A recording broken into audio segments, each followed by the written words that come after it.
une des causes de l'augmentation de l'insécurité et de la délinquance et de la criminalité dans notre pays, c'est l'immigration anarchique que nous vivons depuis 30 ans. Est-ce qu'il y a des chiffres? Ça, c'est une réalité statistique. Il y a des chiffres, il y a des statistiques pour montrer qu'il y a entre immigration et violence. Ah oui, mais il n'y a pas de statistiques ethniques. Mais il y a 1000 statistiques, madame.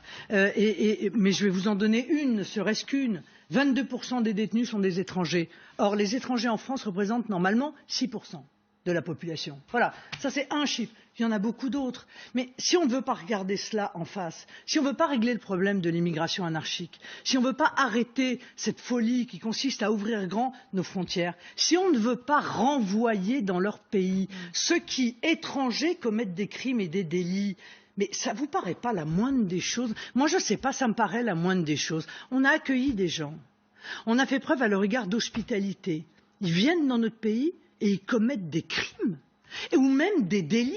Mais dehors, on ne va pas appliquer l'hospitalité à des gens qui viennent pour nous voler, pour nous tuer, pour nous violer. Ça n'a aucun sens. Donc, il faut renvoyer évidemment chez eux déjà tous ceux étrangers qui se croient autorisés à commettre des délits et des crimes. Mais ce n'est pas le cas.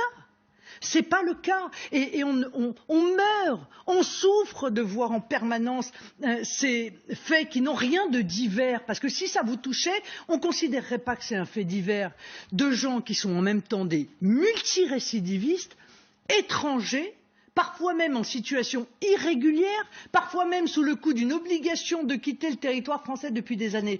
Donc, tant que le gouvernement ne dira pas « ça c'est terminé déjà », il y a beaucoup d'autres choses à faire. Mais ça, déjà, tout de suite, ça révélerait qu'il est capable de comprendre le problème que nous vivons.